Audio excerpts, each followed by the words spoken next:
के शो में। क्या सियासी मुज़ाकराती अमल कामयाब हो पाएगा?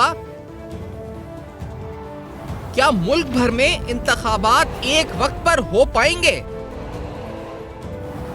सियासी इंतशार ने मुल्क को गैर यकीनी की कैफियत में डाल दिया। अस्सलाम वालेकुम। पस पर्दा हक़ाइक़ सनसनीखेज़ इंकशाफ़ात प्रोग्राम बेनकाब, मैं हूँ आपके साथ सिफ़ान खान। नाज़रीन, मुल्क में इंतखाबात एक वक्त पर होंगे या नहीं होंगे? 14 मई को इंतखाबात होंगे या इस तारीख पर इंतखाबात मुमकिन नहीं हो सकेंगे? तमाम नज़रें भी आला अदालत के ऊपर हैं, सियासी जमातों पर हैं, तमाम फ़रीक़ैन पर हैं कि क्या हतमी नतीजा अदालती कार्रवाई के बाद निकलेगा, और इसके अलावा क्या कोई मुमकिन हल या रास्ते की तरफ हम जा सकेंगे या नहीं जा सकेंगे। पाकिस्तान की माशी सूरत हाल जो कि गैर यकीनी की सूरत हाल से दो चार है। पाकिस्तान तकरीबन तमाम शराइत IMF की मान चुका है। हमने देखा है कि हालिया दिनों UAE से भी आने वाली एश्योरेंस के बाद अब शायद कोई ही एक आध शराइत हो जो बाकी रह गई हो। इसके बाद तमाम नजरें IMF के स्टाफ लेवल एग्रीमेंट के ऊपर भी हैं कि वो कब पूरा होगा। लेकिन इस पूरी सूरत हाल के अंदर पाकिस्तान की मईशत, पाकिस्तान की सालमियत, पाकिस्तान की माशरती और तमाम जो मसाइल हैं उनकी गुत्ती जो जाके उलझ गई है वो पाकिस्तान की सियासत में उलझ गई है। क्या हम इस सियासी मुज़ाकराती अमल के नतीजे में किसी हतमी नतीजे तक या किसी मुमकिन हल तक पहुंच सकेंगे या नहीं पहुंच सकेंगे? आज प्रोग्राम में ये सवाल उठाएंगे और इसका नुकसान पाकिस्तान की मईशत पर कितना हुआ है ये भी हम आपके सामने रखेंगे। आज के दिन अदालती कार्रवाई भी हुई और इस कार्रवाई के बाद मुख्तलिफ सियासतदान जिन्होंने आकर मुख्तलिफ औकात पर मीडिया से गुफ्तगू भी की, जनाब सिराजुल हक साहब जो कि अमीर हैं जमात इस्लामी के, उनकी जानिब के एक मुज़ाकराती अमल का आगाज भी कर चुके हैं अपोजिशन और हुकूमत के दरमियान। क्या कहा गया पहले आपको जरा सुनाते हैं। PDM का एक वक्त एक इंतहा पर, PTI दूसरे इंतहा पर, तो ये इलेक्शन सिर्फ उन दो पार्टियों का नहीं है, इसमें हम सब हिस्सा लेना चाहते हैं। मैंने आज सुप्रीम कोर्ट को ये बात बताई कि पाकिस्तान का एक आईन है और इस आईन ने पाकिस्तान को जोड़ा है। खुदा न ख्वास्ता सियासतदानों की आपस की लड़ाइयों की वजह से यह आईन कुछ हुआ, ख़त्म हुआ, कमज़ोर हुआ, मुअत्तल हुआ, तो आइंदा नस्ल भी इन सियासतदानों को मुआफ़ नहीं करेंगे। इसलिए हर पार्टी का अपना मंशूर और नज़रिया है, लेकिन इलेक्शन हम सब का मुश्तरका है। इसके लिए आज भी मैं महसूस करता हूँ और चीफ जस्टिस और सुप्रीम कोर्ट को भी हमने ये बताई, ये जो बाल है आप लोगों ने अपने कोर्ट के जेब में डाला है, इसको सियासतदानों के जेबों में डाले, वो खुद तय करे कि कब इलेक्शन हो और कैसे इलेक्शन हो। तो ये तो जनाब सिराजुल हक साहब की गुफ्तगू है कि आइन क्या कहता है, कानून क्या कहता है, सियासी जमातें क्या मौक़िफ़ रखती हैं, तमाम यकसुई के साथ सबकी तवज्जो इस तरफ है। और ये जो बहस है, इस बहस ने पाकिस्तान की मईशत को बिगाड़ कर रख दिया। पाकिस्तानी रुपया जो कि इस्तेहकाम हासिल करने की कोशिश भी करता है, लेकिन फिर हम देखते हैं कि उसके अंदर एक डाउनवर्ड ट्रेंड आना शुरू हो जाता है। पाकिस्तान के इकोनॉमिक फंडामेंटल्स तो ऑलरेडी वीक हैं, लेकिन सियासी हैजान, गैर यकीनी और इस इंतशार से पाकिस्तान की माशी सालमियत को मजीद खतरात जो है दो चार हो गए हैं। इस सूरत हाल में पाकिस्तान तहरीक इंसाफ के फवाद चौधरी साहब अदालती समाअत कार्रवाई पर क्या कह रहे थे, ये भी आपको सुनाते हैं। आज बड़े अच्छे माहौल में बातचीत हुई, इसको हम खुश आमदीद कहते हैं। और जैसे वो शकीब जलाली साहब ने कहा है ना कि गुफ्तगू कीजिए, फितरत इंसानी है शकीब, जाले लग जाते हैं बंद मकानों में। बातचीत बड़ी ज़रूरी है, आप आगे बढ़ने के लिए गुफ्तगू होनी चाहिए, लेकिन एक ही हमारी बुनियादी शर्त है और वो शर्त ये है कि गुफ्तगू आइन से मावरा नहीं हो। आप जो सुप्रीम कोर्ट ने आज बड़ा अच्छा फैसला किया है, उन्होंने कहा है 14 मई की तारीख इंटैक्ट है, वो आगे हरगिज़ नहीं जाएगी, और जो मुज़ाकरात हैं वो टाइम फ्रेम ऑटोमेटिकली ही मिल गया है। तो गुफ्तगू शनीद होगी, मामलात आगे बढ़ेंगे या एक सियासी मुज़ाकराती अमल के ज़रिए में कोई मुमकिन हल निकलेगा या नहीं निकलेगा, इस अहम सवाल से पहले वफाकी हुकूमत की तरफ से या फिर पाकिस्तान जो हुक्मरान जमात है PDM उसकी तरफ से साद रफ़ीक साहब जब अदालत में आए, अदालत के बाहर आए, मीडिया से उन्होंने रोस्टर पे बात की, क्या कहा उन्होंने, ज़रा ये भी आपको ज़रा सुनाते हैं। आज मुख्तलिफ सियासी जमातों के और हम जो कोलेशन पार्टनर्स हैं, जमातों के नुमाइंदगान, सीनियर मेंबरान सुप्रीम कोर्ट की कॉल पर यहाँ आए थे। बाज़ फ़ैसलों पर हमारे सख्त तहफ़्फ़ुज़ात और एतराज़ात के बावजूद पाकिस्तान के लार्जर इंटरेस्ट में और आइन की सरबलंदी के लिए हम सब आज यहाँ अदालत में हाजिर हुए हैं। हम ये चाहते हैं कि पाकिस्तान का आइन सरबलंद हो और आइन की तमाम शिकों पर अमल किया जाए, सिर्फ एक शिक नहीं, तमाम शिकें। हम ये भी चाहते हैं कि मुल्क में इंतखाबात अपने वक्त पर हों और एक वक्त पर हों। एक वक्त पर इंतखाबात हों मुल्क में और एक तारीख पर हों और फिलहाल 14 मई को ना हो। वफाकी हुकूमत वाज़े तौर पर राना सनौरा साहब इससे पहले मौक़िफ़ दे चुके हैं। आज बिलाल भुट्टो साहब ने भी मीडिया से गुफ्तगू करी, उनकी तरफ से भी मौक़िफ़ अपनाया गया। पाकिस्तान पीपल्स पार्टी भी चाह रही है कि हुक्मरान जमात और अपोजिशन के दरमियान, इत्तेहाद के दरमियान कोई गुफ्त शुनीद हो सके, मामलात हल की तरफ बढ़ सके। लेकिन इस पूरे सियासी हैजानी के फतेह पाकिस्तानी मीशत बार बार मुतासिर हो रही है। इस सूरत हाल के अंदर मुल्की मीशत वापस पटरी पर कैसे आएगी और क्या हम वो स्ट्रक्चरल रिफॉर्म्स, क्या वो हमें इनकलाबी इस्लाहात पाकिस्तान की मीशत जो दरकार हैं और आज से नहीं कब से दरकार हैं, वो वक्त पर दे सकेंगे या नहीं दे सकेंगे, ये सारे सवाल अपनी जगह कायम हैं।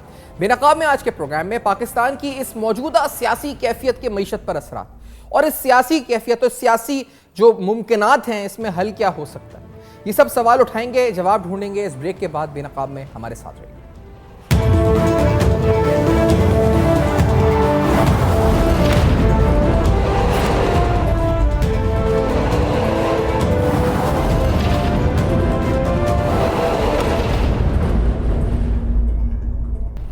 Welcome back. आप देख रहे हैं बेनकाब और आज बेनकाब में तफसीलन अहम तरीन सवालात। क्या हम हकीकी तौर पर अब बढ़ने लगे हैं एक तरफ इंतखाबात की तरफ, एक तारीख पे इंतखाबात की तरफ? क्या सियासी मुज़ाकराती अमल से कोई नतीजे निकलेंगे, अदालती कार्रवाई से कोई नताइज निकलेंगे?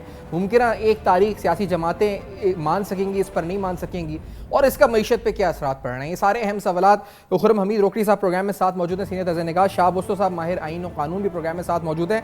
रोकड़ी साहब, आप फरमाइएगा कि बिल आखिर अब लग रहा है कि मामला मुज़ाकरात की तरफ जा रहा है, जो हालात बता रहे हैं, क्या आपको इन मुज़ाकरात से किसी मुस्बत पेशरफ्त की तवक्को है?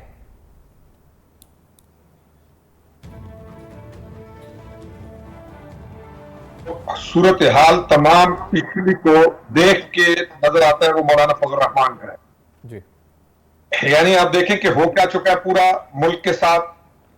असेंबलीज को तोड़ दिया, असेंबलीज को बर्बाद कर दिया, मुल्क की पूरी नौजवान नस्ल को तबाह कर दिया, और एक शख्स जो बैठा हुआ है जमान पार्क के अंदर, उसकी ख्वाहिशात जिसके पीछे पता और कौन सी बहुत सारी चीजें हैं, उसके लिए एक ड्रामा और केओस क्रिएट हुआ है मुल्क के अंदर पूरा। और मैं इस प्रोग्राम में सैफान खान आपके सल्यूट करूंगा फजल रहमान को, मौलाना साहब को, कि उन्होंने इस मुज़ाकरात और इस ड्रामाबाजी का, किसके साथ मुज़ाकरात, वो मुज़ाकरात का लगता क्या है, उसके अंदर मुज़ाकरात की एथिक्स या मुज़ाकरात या कोई असूल उसकी जिंदगी के अंदर मौजूद है जिसकी बुनियाद पर मुज़ाकरात की जाए। सुबह एक झूठ, दोपहर को एक झूठ, शाम को एक झूठ, और एक कौन आर्टिस्ट की सूरत में इस मुल्क को एक अफरीद की सूरत में ये बंदा टकर गया और इलाज नहीं हो रहा इनसे। किस बात के मुज़ाकरात? उसने इस मुल्क में छोड़ा क्या है? इखलाकी तबाही से लेकर आपकी माली तबाही से लेकर इस मुल्क की ईंट से ईंट बजा दी, इस मुल्क के इदारों को तबाह बर्बाद करने की पूरी कोशिश, दुनिया के अंदर जाके अपने मुल्क को बदनाम करने की हर साजिश, हर गंदगी और हर गलाजत में ये इंसान मुलव्विस है। किस बात के मुज़ाकरात? मुझे तो इस चीज की, इसमें आई सपोर्ट मौलाना फजल रहमान, जो कि अपनी दीनी हमियत और इस मुल्क की गैरत के ऊपर खड़े होकर he said no we will not have any tolerance on this के इसके साथ मुज़ाकरात हो। मेरा तो नुक्ता नजर इस शख्स के बारे में ये है, मुज़ाकरात किए जाते हैं। रोकड़ी साहब ये बताएं कि मौलाना फजल रहमान साहब ने जब 2018 में इलेक्शंस हुए थे तो उन्होंने मशवरा दिया था नवाज शरीफ साहब को कि असेंबली में ना जाएं।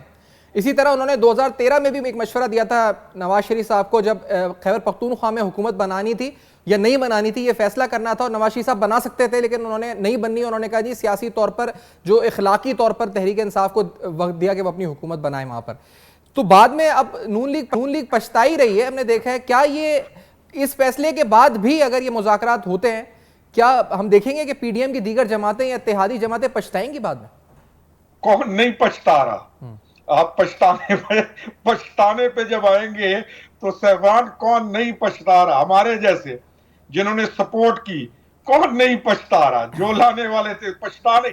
इस शख्स को बाकी एग्जाम्पल्स को हम अगर साइड पे रखें, इस एक एग्जाम्पल को अब अगर हम देखें तो इसमें हर कोई पछताएगा। अगर को बच गया पछताने में तो थोड़े दिनों बाद वो भी पछता रहा होगा। मेरा तो ये कंक्लूजन है इसके बारे में। सही। और ये इस फैसले के बाद तो फिर जरदारी साहब क्यों बज़िद हैं मुज़ाकरात के ऊपर? सिराजुल हक साहब तो चले ठीक है, लेकिन आसिफ जरदारी साहब तो स्टेक होल्डर हैं इस हुकूमत में। क्या उनको क्यों ये है कि मुज़ाकरात से मामला आगे बढ़ने चाहिए? ये सियासी सोच ही है सिर्फ, या ये कहीं और से प्रेशर है? क्या लगता है आपको? तूफान, मैं एज ए पॉलिटिशियन मैं भी कभी फुल स्टॉप के हक में नहीं रहा। यही चीज मैं इमरान खान को कहता था कि देखो, फुल स्टॉप नहीं होता, यू ऑलवेज प्रोग्रेस। तुम प्रोग्रेसिव डेमोक्रेटिक एक सॉल्यूशंस लेके आगे बढ़ते हो। जरदारी साहब को फिक्र इस वक्त जो होनी चाहिए और वो ये है कि उनकी पार्टी को एक नेशनल पार्टी बनने का चांस मिल रहा है। यानी पार्टी वो होती है मुल्क की जो कि एक नेशनल पार्टी हो, जिसको पूरे सूबों के अंदर एक्सेप्टेबिलिटी हो। तो उस चीज को अगर देखा जाए तो जरदारी साहब अपनी पार्टी के लिहाज से एक दुरुस्त मौकफ लेकर चल रहे हैं कि वो मुज़ाकरात भी करना चाहते हैं, अपनी ग्रिप भी पूरी रखी हुई है, डिसीजंस भी अच्छे कर रहे हैं, माइन्यूटली चीजों को भी देख रहे हैं। लेकिन जब मैं अगर पर्सनल अपने उस शख्स को जानते हुए उसकी कैपेबिलिटी, इमरान खान की उसकी कैपेसिटी, उसका मिजाज, उसने जो कुछ इस मुल्क के साथ कर दिया है, मैं उसको अगर देखूं और समझूं तो मैं फजल रहमान खान की सपोर्ट करूंगा।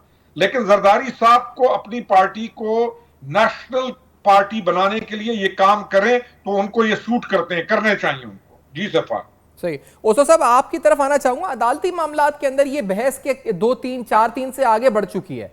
अब आपको लग रहा है कि कम से कम ये है कि आज जैसे हुक्मरान जमात की तरफ से भी कुछ एतमाद है और मुज़ाकरात का माहौल एक बन रहा है, और अब जो भी है जैसा भी है मौजूदा जो भी फैसले मौजूदा चीफ पाकिस्तान कर रहे हैं ऑनरेबल, तो ये तमाम फरीक़ैन मुत्तफ़िक हो रहे हैं। कुछ हमने देखा एलिमेंट्स हैं विद इन नून लीग भी, और मौलाना फजल रहमान साहब जैसे नहीं हिस्सा बन रहे, लेकिन एक माहौल बन रहा है साजगार सा, आपको लगता है? और बहस से आगे बढ़ गई है, अदालती तफरीक और डिवीजन से आगे बढ़ चुकी है। शाह बसु साहब। देखिए जी, मैं नहीं समझता कि मामलात आगे बढ़े हैं। अच्छा। जरदारी साहब ने जो टॉक्स की बात की है और उस पर उनका बहुत ज़्यादा इसरार है, उसको समझ में आता है, क्योंकि प्रॉब्लम यह है कि जो इस वक्त मुस्लिम लीग एन जो है वो अंडर अटैक है पंजाब में। पीपल्स पार्टी का फ्यूचर में तो हो सकता है, लेकिन कम से कम इस वक्त उनका कोई इतना बड़ा स्टेक नहीं था पंजाब में। तो जरदारी साहब यकीनन ये तो ज़रूर चाहेंगे कि मामलात आगे बढ़ें और ये सिस्टम जो है वो रैप अप न हो, क्योंकि जरदारी साहब को तो फिर भी सिंध में पता है कि मैं इलेक्शन फिर जीत जाऊंगा। तो इसलिए वो ये नहीं चाहते कि मामलात इतने खराब हों कि सबसे सब कुछ छिन जाए। लेकिन मैं ये इसलिए कह रहा हूं कि आगे मामला नहीं जाएगा क्योंकि PMLN जो है वो इस वक्त अंडर अटैक है। PMLN कभी भी नहीं चाहेगी कि फौरी तौर पे इलेक्शंस हो। मौलाना फजल रहमान साहब भी अंडर अटैक हैं, वो भी कभी भी नहीं चाहेंगे कि इलेक्शंस जल्दी हो। उनको टाइम चाहिए, क्योंकि पीपल्स पार्टी के साथ जो अर्ली 90s में हशर हुआ था कि 14 सीटें बच गई थी और कोई शायद 1 या 2 सीट थी प्रोविंशियल असेंबली में, इस वक्त इमरान खान साहब की गुड्डी बहुत चढ़ी हुई है पंजाब में। तो मैं नहीं समझता कि 27 तारीख को भी कोई ऐसी डेट मिलेगी जो जून जुलाई की हो सकता है सितंबर, मिड सितंबर, कुछ सितंबर के एंड तक जाके मामला बने, जिसपे अच्छा ओसो साहब ये बताएं एक बात, क्योंकि आपने जरदारी साहब की बात की, ये जितने भी मूव्स हैं, सिराजुल हक साहब हुए, जरदारी साहब के मूव्स हुए, या मौलाना फजल रहमान साहब का अपना पॉइंट ऑफ व्यू हुआ, ये सब आपको ऑर्गेनिक लग रहे हैं इस दफा? मतलब इसमें कोई आपको एलिमेंट नहीं लग रहा कि कहीं से कोई इशारा है या कोई किसी के लिए मूव कर रहा है, कोई स्टेक होल्डर मूव करवा रहा है किसी पॉलिटिकल पेयर को? ये सब अब इंडिपेंडेंटली इस वक्त चल रहे हैं, ये सब अपनी सोच और ऑर्गेनिकली सब कुछ हो रहा है, या इस वक्त आपको लगता है इसमें भी कुछ है? ये मुज़ाकरात का जो मामला चला है ये कहीं से चला है ओसो साहब? देखिए जी, मैं तो बिल्कुल खुल के बात करूंगा कि पहली दफा पाकिस्तान की हिस्ट्री में जुडिशरी के साथ इस वक्त जो है वो एस्टेब्लिशमेंट नजर नहीं आ रही खड़ी हुई। और पहली दफा मैं देख रहा हूं कि पंजाब में जब से PMLN बनी है, पहली दफा पंजाब में PMLN जो है वो अपना कॉन्फिडेंस खो चुकी है। और यही सूरत हाल जो है मौलाना फजल रहमान साहब की भी है KP में। तो इस वक्त देखें उनका मामला ये है कि अगर इमरान साहब 2/3 मेजॉरिटी लेके आ जाते हैं फिर तो वो बहुत कुछ कर सकते हैं, वो फिर तो फौज की लीडरशिप भी चेंज कर सकते हैं, फिर बहुत कुछ कर सकते हैं और वो इनके लिए बड़ा मसला हो जाएगा। अगर पंजाब भी इनसे छिन गया और नेशनल पॉलिटिक्स भी इनसे छिन गई तो इसलिए मैं नहीं समझता कि वो किसी हद तक जाने के लिए तैयार हो जाएंगे। मैं तो बल्कि इतनी भी कहने की अगर आप इजाजत दें तो जुर्रत करूंगा कि अगर वो PMLN को ये ऑप्शन दिया जाए कि इलेक्शंस ना हो और कोई स्पेशल सेटअप बने 1-2 साल के, तो शायद उस पर भी राजी हो जाएंगे, क्योंकि इस वक्त किसी भी सूरत में PMLN इलेक्शंस में जाने के लिए तैयार नहीं है और मौलाना फजल रहमान भी बिल्कुल तैयार नहीं है। पीपुल्स पार्टी का मैं दोबारा दोहरा रहा हूं क्योंकि उनका इतना ज्यादा स्टेक नहीं है पंजाब में या KP में। ये ओसो साहब ये बताएं कि नून लीग तैयार नहीं है या पीपल्स पार्टी तैयार है या नहीं है, या जमीयत उलमा इस्लाम तैयार है या नहीं है, ये बताएं कि मुल्क तैयार है या नहीं है। हम इंतखाबात, अभी एक बल्दियाती इंतखाबात हुए, उसके बाद कोई धरना दे के बैठा था तो कोई कुछ कर रहा था, अभी तक हम ये तय नहीं कर सके कि मेयर कराची कौन है। एक बल्दियाती इंतखाबात इतने माह तवील खिंच चुके हैं, हम जिस चीज़ से गुजर रहे हैं, मईशत वगैरह जो हालात हैं, हम अफोर्ड कर सकते हैं मजीद पोलराइजेशन या मजीद हैजान की कैफियत या मजीद इनडिसीशन की लैक ऑफ जो डिसीजन मेकिंग जो होगी कि पता ही नहीं कि क्या है, मखलूत आ जाए, क्या आ जाए, कुछ नहीं पता चल रहा कि क्या हो। तो ये कैन वी अफोर्ड दिस, मुल्क अफोर्ड कर सकता है? देखिए जी, बात यह है कि मुल्क में इलेक्शन करवाना कोई हो सकता है इतना बड़ा मसला ना हो। मसला यह है कि क्या उस इलेक्शन के रिजल्ट्स को एक्सेप्ट किया जाएगा, और अगर इलेक्शंस के रिजल्ट्स को एक्सेप्ट नहीं किया और मजीद वायलेंस होता है, मजीद डिस्टेबलाइजेशन होती है, मुल्क में मजीद जो है हालात खराब होते हैं और ये लोग इनके आपस में रोडों पे निकल आते हैं, तो सबसे बड़ा मसला जो है, जो मैं लॉयर के तौर पे सोचता हूं, तो फिर कौन कंफ्लिक्ट रिजॉल्व करेगा जब सुप्रीम कोर्ट पे भी भरोसा खत्म हो गया है। तो मसला ये है कि ये हालात जो हैं जिस तरफ जा रहे हैं, आपने बिल्कुल सही कहा, कराची में इलेक्शन हुए, मेयर के, आज तक मेयर की इलेक्शन नहीं हो सकी, और क्योंकि अब ये एक रिवायत बन गई है कि कोई भी इदारा कोई भी काम करता है, दूसरी जो फरीक जमात है या उसके मुखालिफ जो है वो कहते हैं हम नहीं मानेंगे। अब अगर कल स्वीप करता है इमरान खान साहब, जो कि गैलप पोल्स भी कह रहे हैं पंजाब में, तो क्या PMLN उसको एक्सेप्ट करेगी? और अगर नहीं करेगी और ये इनके अपने लोग निकल आए रोडों पे और फसाद हुआ तो फिर क्या होगा? और सुप्रीम कोर्ट खुद इस वक्त जो है वो बटी हुई है। अब अगर इस सूरत हाल में जब कोई कंफ्लिक्ट रेजोल्यूशन का पूरे मुल्क में कोई आईनी इदारा नहीं बचा, आपकी इलेक्शन कमीशन को कोई नहीं मान रहा, सुप्रीम कोर्ट को कोई नहीं मान रहा, गवर्नमेंट तो किसी खाते में नहीं है, पार्लियामेंट किसी खाते में नहीं है, बाकी कौन बचा? और मेरा अपना ये एक मोहतात जो है एक तजिया है कि एस्टेब्लिशमेंट भी नहीं चाह रही कि इस स्टेज पे इलेक्शंस हो, क्योंकि इस वक्त सूरत हाल मुल्क की जो है वो इलेक्शंस तो बिल्कुल होने चाहिए, लेकिन बात यह है कि जैसे कहते हैं ना कि आप एक बड़ा दुम्बा तो खा लेते हो लेकिन उसको हजम भी करोगे या नहीं करोगे? हजम कौन करेगा? ऐसे आपने बोला कि ये इलेक्शन हजम होंगे, आपका जो मानेंगे ये बड़ा नहीं मानेगा। सही आपने लफ्ज इस्तेमाल किया, हम हजम कर सकेंगे, इलेक्शन को नहीं कर सकेंगे। खुर्रम साहब, मैं आपकी तरफ भी आऊंगा, लेके एक ब्रेक लेनी है मुझे, इसके बाद हम आते हैं मजीद सवालात। हजम कर पाएंगे इन इलेक्शंस को, बड़ा दुम्बा खा तो लेंगे, ये बड़ा अहम सवाल है और बहुत वैलिड पॉइंट है कि कॉन्फ्लिक्ट रेजोल्यूशन का जब कोई फ्लोर ही नहीं होगा, कोई कॉमन ग्राउंड नहीं होगा, कोई इंस्टीट्यूशन नहीं होगा, तो इसके बाद जो सूरत हाल होगी इसको कैसे हम हल करेंगे? इस ब्रेक के बाद हमारे साथ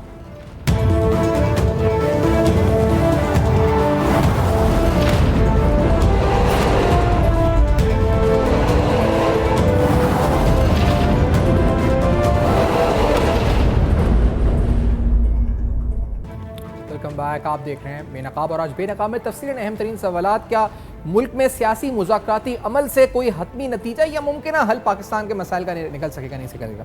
पाकिस्तान की मईशत मुसलसल मुतासर हो रही है इस एहजान की कैफियत की वजह से और लैक ऑफ डिसीजन मेकिंग की वजह से भी। और कोई भी वज़ीर ख़जाना हो, इसहाक़ डार साहब भरपूर कोशिशें कर रहे हैं, लेकिन इसके बावजूद शायद किसी के लिए भी मुमकिन ना हो कि मौजूदा इस कैफियत में मईशत को आगे लेकर चल सके। मैं आपसे पूछना चाहूँगा रोकड़ी साहब के, अभी ओसो साहब ने कहा कि आप बड़ा दुम्बा खा तो लेंगे, अब उसको हजम कर सकेंगे नहीं कर सकेंगे, मुल्क हजम कर सकेगा नहीं कर सकेगा, ये इंतखाबात हो तो जाएंगे जिस तरह भी, अगर ये आला अदालत सब मिलकर करवा भी लें, उसके बाद क्या होगा? क्या मुल्क मुतामिल हो सकता है? देखिए सैफान, इंतखाबात ये जो कराना चाह रहा है जी, ये जो जमान पार्क के अंदर बैठा हुआ एक शख्स है, इसने टिकट्स किसको दिए हैं? वही बुजदार है, वही इसकी टीम है जो पहले 4 साल कमालात कर चुकी है। इसके पास, यानी इससे कोई ये पूछने वाला नहीं है कि तुमने पिछले 4 साल जो तुम्हारी गवर्नमेंट थी तुमने उसमें कौन सा ऐसा कमाल किया है या कोई कमाल रह गया है जो तुम अब करना चाह रहे हो? रेप्लिका है, सेम वही टीम है, वही लोग हैं जिनको इसने दोबारा टिकट दे दिया है और अब दोबारा उनको असेंबली के अंदर ला के दोबारा वही धंधा करना चाहता है जो इसने पिछले 4 साल लिया है। डिप्टी कमिश्नर की पोस्टिंग के पैसे, एक्सियन हाईवे की पोस्टिंग के पैसे, तमाम ठेकों के पैसे। First time in history of Punjab it was noticed कि हर ठेके का कमीशन इसके घर में जाके देते रहे और हर डिप्टी कमिश्नर और एक्सियन या जो भी वर्क से रिलेटेड लोग हैं वो पैसे दे के पोस्टिंग लेते रहे। मुझे यानी ये कैसे हजम होगा? ओस्लो साहब की बात तो 100% एग्री करता हूं। इस किस्म के इंतखाबात जो कि सिर्फ पंजाब में 90 दिन के लिए फोर्स किए जा रहे हैं आला अदलिया की तरफ से, वो 90 दिन आइन और 90 days is only for Punjab, बाकी पाकिस्तान के लिए नहीं है। और एक इलेक्शन जो कि होना असूलन ये चाहिए कि एक दिन इलेक्शन हो। एक पंजाब के लिए कितना बड़ा ड्रामा किया जा रहा है, 90 दिन आइन, ये बेहरमती हो गई, वो हो गई। ये हजम कैसे होगा? हजम को छोड़ें, ये देगा क्या? सेम वही चीज दोबारा कर रहा है। ये सिवाय बर्बादी के इन इंतखाबात का कोई रिजल्ट नहीं निकलेगा। इन इंतखाबात के बाद एक मुल्क एक और हैजानी तरफ चला जाएगा। आपने कहा मुआशी बहरान, उसको सोच कौन रहा है जी? क्या इमरान को आपने कभी वर्ड देखा है सिवाय इसके कि तंज, ताना, इल्जाम और कपड़े उतारना, लोगों के ऐब जोई करना? ही इज हैप्पी कि पाकिस्तान के साथ क्या हो रहा है, क्योंकि वो विंडिक्टिव आदमी है। उसके ज़हन में यह है कि मैं इख्तिदार में नहीं हूं तो पूरा मुल्क जाए, आग लग जाए, उसे कोई परवाह नहीं है। उसके बच्चे बाहर बैठे हुए हैं लिविंग। अच्छा, ऐसी सूरत हाल में कि क्या, क्योंकि इलेक्शंस अगर 14 मई को या जिस तारीख को भी होते हैं, उस साहब मुझे बताइए कि सियासी जमातें अपने तौर पे टिकट्स बांटने का काम तो शुरू कर चुकी हैं। हमने देखा है फॉर्म्स की तकसीम इससे पहले शुरू हो चुकी थी, फिर बीच में अदालती मामलात की वजह से कुछ मामलात रुके। पीपल्स पार्टी ने अपने कैंडिडेट्स के हवाले से पंजाब में नाम अनाउंस हुए हैं, टिकट्स बांटे हैं। नून लीग अपना काम कर रही है। तो सियासी जमातें जैसे तैसे भी कर जैसे आप कही थी, नून लीग भी नहीं चाहेगी, लेकिन हिस्सा तो बन रहे हैं। काज़ादे नामजदगी या जो टिकट के फॉर्म्स होते हैं वो बांट रहे हैं, पार्टीज कैंडिडेट्स को तंजीम मुतहरिक कर रहे हैं। तो इस अमल का हिस्सा तो बन ही चुके हैं, वो माने या ना माने अदालती फैसलों को या जो भी मामलात हैं उनको। ओसो साहब जी, ओसो साहब तक मेरी आवाज आ रही?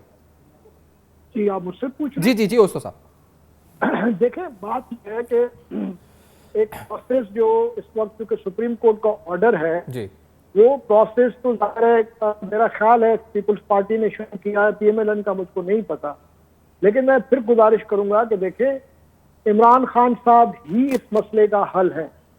अगर वो चाहते हैं कि उनको जो इस वक्त एडवांटेज है, जो एक साइकोलॉजिकल एटमॉस्फेयर बना हुआ है उनके हक में बाय डिफॉल्ट, वो उसका अकलमंदी से फायदा उठाना चाहें और गिव एंड टेक करें, चले अक्टूबर नहीं तो सितंबर में इलेक्शन कर नहीं सकते। लेकिन अब इमरान खान साहब ने जिद किया, और क्योंकि देखें, ये मैं आपको बार बार कह रहा हूं कि कभी भी इमरान खान साहब को 2/3 मेजॉरिटी के साथ कोई एक्सेप्ट नहीं करेगा, एस्टैब्लिशमेंट भी नहीं करेगी। और एक सुपर प्राइम मिनिस्टर पाकिस्तान में इस वक्त कोई एक्सेप्ट नहीं करेगा। और एक सुपर प्राइम मिनिस्टर ऐसा जो इमरान खान जैसा हो, पता नहीं कितने हेड रोल करेंगे। सबको डर है अपना अपना, हर चीज। मैं नहीं कहना चाहता, आप समझते हैं एस्टैब्लिशमेंट के अंदर भी बहुत से डिस्कस हो रहे हैं इश्यूज। पुराने लोग अभी निकले नहीं है, नए लोग भी आए, उन्होंने इतना भी अपनी इंट्रेंच नहीं किया जी। और ये सारा मामला देखें, ये पाकिस्तान की तारीख का एक नॉवल एपिसोड है कि जितने भी इदारे हैं वो इस वक्त कंफ्लिक्टेड हैं। सब इदारों में एक पोजीशन समझ लें या एक अजीब किस्म का एक हिजान समझ लें, कोई कंसेंसस नहीं है पूरे मुल्क में। ये कंसेंसस तब बनेगा इमरान खान साहब एक्सेप्ट करेंगे कि हाँ ठीक है, मेरी इस वक्त पॉपुलरिटी बाय डिफॉल्ट हो गई है। ये जो पॉपुलरिटी है, ये इसका क्रेडिट इमरान खान साहब को नहीं जाता, इसका क्रेडिट IMF को जाता है। IMF ने इतनी सख्त कंडीशनलिटी रखी है कि इमरान खान को उसका बाय डिफॉल्ट फायदा हो रहा है। इन्होंने इनकी आज भी क्या पॉलिसी है मुझको बताएं। इमरान खान ने आज तक कौन सी इकोनॉमिक पॉलिसी दी है जिसको देख के लोग। और सर, ये IMF भी तो इमरान खान ही तोहफे में हमें देखे गए ना, जो मुश्किल तरीन मुआहदे में मुल्क को धकेल गए हैं ये, और जिसको आज गुत्तियां सुलझा रहे हैं। सर, वक्त इख्तिताम में पहुंचा साहब। अनफॉर्चुनेटली मैं आपका और रोकड़ी साहब दोनों का शुक्रिया अदा करूंगा। आपने अपना से आगाह किया और हमें जो भी मुमकिन हल है वो क्या हो सकता है, सियासत जो मुज़ाकराती अमल है उसका, इस पर गुफ्तगू करी। फीडबैक आप दे सकते हैं हमारे फेसबुक, ईमेल्स और ट्विटर पे। देखते रहेगा, अब तक अपना बहुत ख्याल रखिए।